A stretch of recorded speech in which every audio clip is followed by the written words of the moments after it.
नमस्कार। आज का टॉपिक है लिंटल, जो अपन पढ़ेंगे बिल्डिंग कंस्ट्रक्शन AR 209 सब्जेक्ट के अंदर। लिंटल क्या होता है? किसी भी ओपनिंग जैसे दरवाजे या खिड़की के ऊपर एक यूनिट लगाते हैं जो कि उस इस ओपनिंग के ऊपर जो भी वॉल का लोड है उसको अपने ऊपर ले ले और डिस्ट्रीब्यूट कर दे, साइड में डिस्ट्रीब्यूट कर दे, ताकि वो लोड ओपनिंग के ऊपर ना आए। ऐसी यूनिट को अपन लिंटल बोलते हैं। और जो स्ट्रेट फॉर्म में होता है उसको लिंटल बोलते हैं, बाकी जो अलग अलग फॉर्म में होते हैं उसको आर्च बोलते हैं।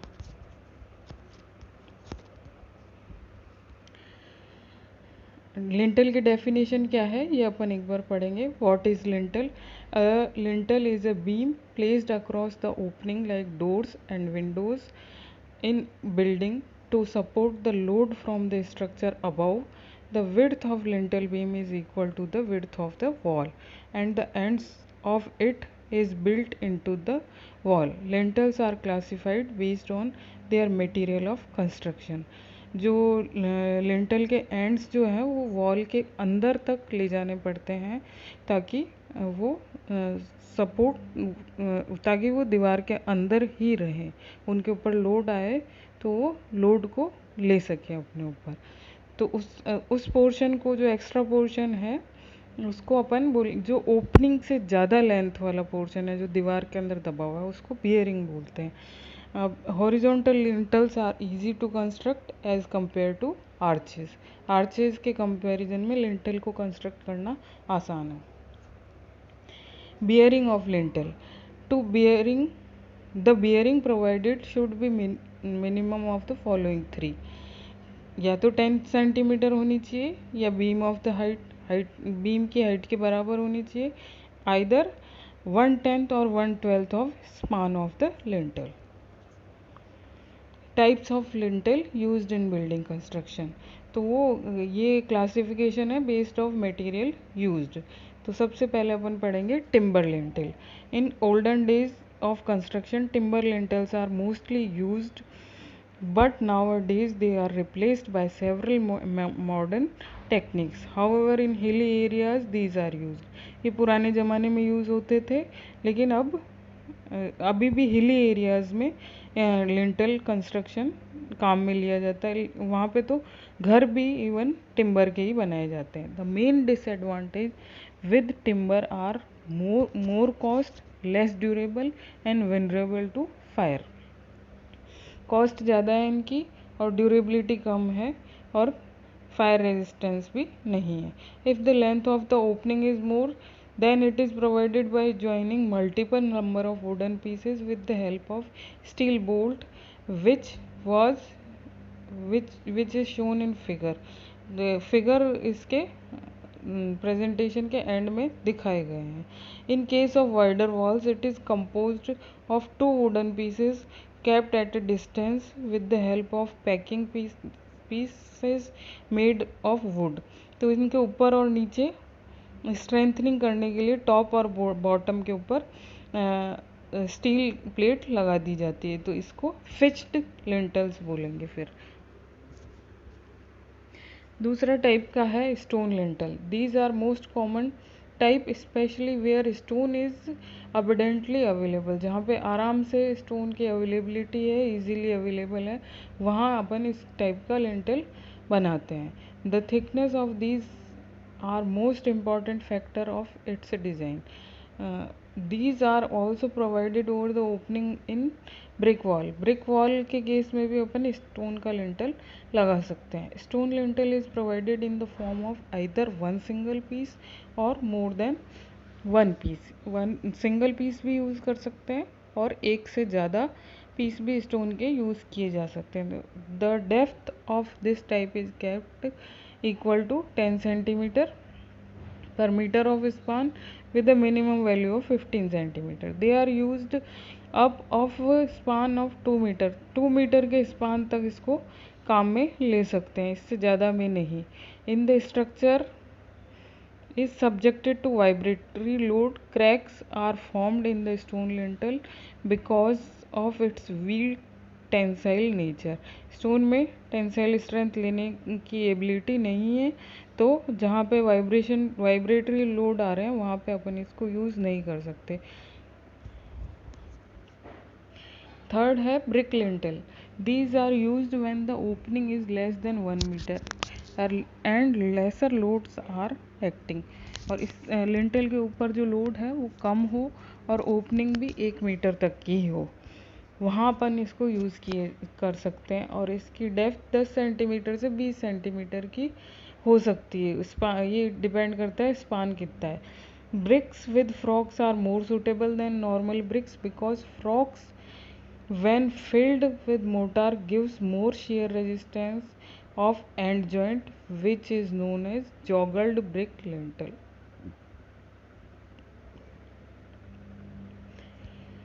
तो जो फ्रॉक्स के साथ ब्रिक्स आती है वो इसके अंदर यूज़ करनी होती है ताकि शेयर रेजिस्टेंस भी ब्रिक लिंटल ले सके।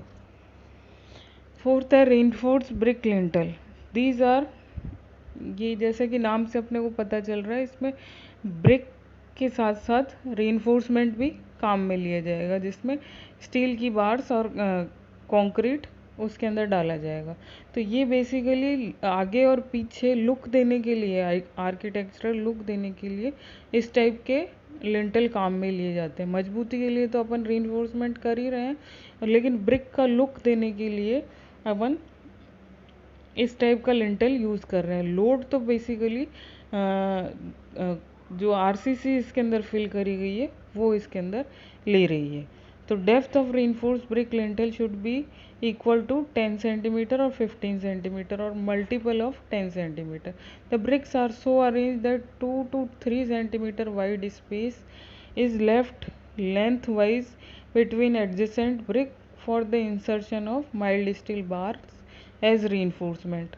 और जो इसमें मसाला काम मिलेंगे 1:3 सीमेंट मोटर काम मिलेंगे गैप में बढ़ने के लिए। Vertical stirrups of 6 mm diameter are provided in every 3 vertical joint। हर वर्टिकल जॉइंट के बाद, 3 वर्टिकल जॉइंट के बाद 6 mm डायमीटर की स्टिरप्स अपन इसको बांधने के लिए काम में लेंगे। Main reinforcement is provided at the bottom consist of 8 to 10 mm diameter bar, 8 से 10 mm की डायमीटर की बार अपन प्रोवाइड करेंगे, जो कि नीचे की तरफ होनी चाहिए क्योंकि टेंसाइल लोड नीचे वाला पोर्शन लेता है। Which are cranked up at the ends, और एंड्स पे वो ऊपर की तरफ मोड़ दी जाएगी तक, क्योंकि सपोर्ट पे शियर सबसे ज़्यादा होता है। स्टील लिंटल, ये यूज़ किया जाता है जब हैवी लोड इसके ऊपर आ रहा हो और ओपनिंग लार्ज हो, तो इसमें कोई दिक्कत नहीं है, हैवी लोड भी ले सकता है।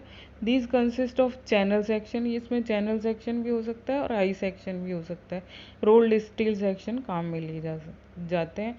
We can use one single section और in combination depending upon the requirement के हिसाब से एक सेक्शन भी काम में लिया जा सकता है और कॉम्बिनेशन में भी काम में ले सकते हैं। 2 चैनल सेक्शन ले सकते हैं या 2 आई गर्डर भी काम में ले सकते हैं। When used singly, the steel joints is either embedded in concrete or cladded with stone facing to keep the width same as width of wall। अब क्योंकि स्टील लिंटल काम में ले रहे हैं तो इसमें इतनी विड्थ लेने की ज़रूरत नहीं है, लेकिन लुक के लिए, लुक्स का ध्यान रखते हुए अपने को इसके आगे पीछे स्टोन की क्लेडिंग लगा दी जाती है ताकि दीवार की विड्थ सेम दिखे, लिंटल वाले पोर्शन से भी सेम दिखे। When more than 1 unit are placed side by side, they are kept in position by tube separator. अगर एक से ज़्यादा यूनिट काम में ले रहे हैं, रोल्ड सेक्शन काम में ले रहे हैं, तो बीच में ट्यूब सेपरेटर लगा के इनको अलग कर दिया जाता है। 6th है रेनफोर्स सीमेंट कंक्रीट लिंटल। ये सबसे ज़्यादा अभी एट प्रेजेंट यूज़ किए जा रहे हैं क्योंकि इस इकोनॉमिक है, बनाने में आसान है, साइज़ पे कोई रेस्ट्रिक्शन नहीं है, लोड कितना भी ले सकते हैं जितना रिक्वायरमेंट है उतना। और इसके अलावा जो इनकी फ़ायदे हैं, strength, rigidity, fire resistance, economy, ease in construction, ये सारे फायदे इसके अंदर हैं। These are suitable for all the loads and for any span. The width is equal to width of wall and depth depend on length of span and magnitude of loading. ये आपको picture दिखाई हुई है और section drawing के section भी दिखाए हुए हैं, जिसमें एलिवेशन का सेक्शन है, साइड व्यू है और प्लान है टिम्बर लिंटेल के लिए। इसके बाद है स्टोन लिंटेल।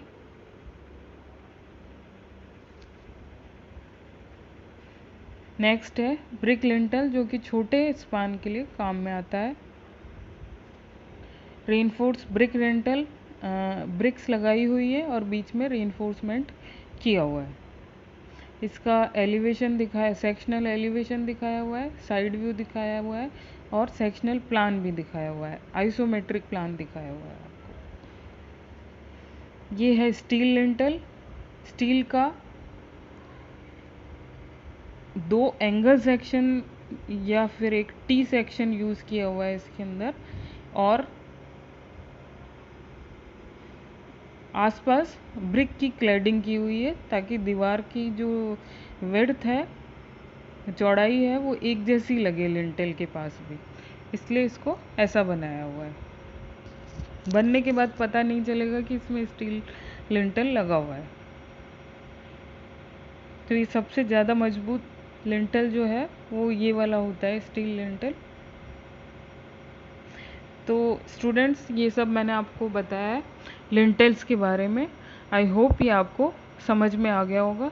सारे टाइप के लिंटेल्स शीट में एक बार ड्रॉ करके देखने हैं, प्रैक्टिस करने हैं। Thank you.